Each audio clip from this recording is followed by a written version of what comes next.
అసువులు వారిన అమరులా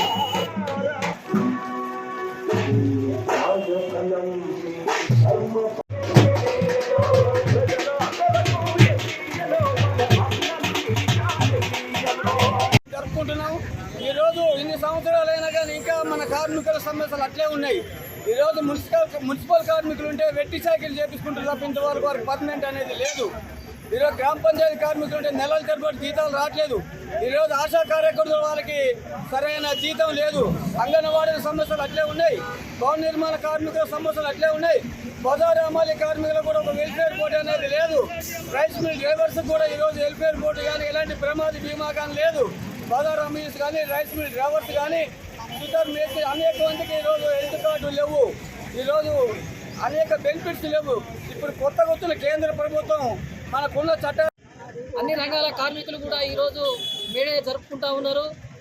ఈరోజు ప్రపంచంలో గుండు సూది తయారు చేసే కాడి నుంచి విమానాలు తయారు చేసే కార్మికుల వరకు కూడా ఈరోజు సెలవు దినంగా ప్రకటించుకొని ఈ యొక్క మేడే ఉత్సవాలు ఘనంగా జరుపుకుంటున్నారు.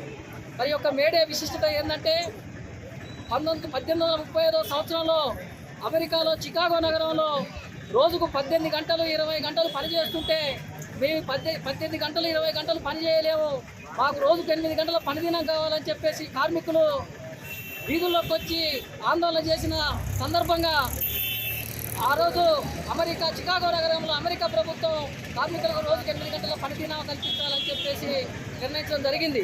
వారి పోరాట స్ఫూర్తితో ప్రపంచంలో అన్ని దేశాల్లో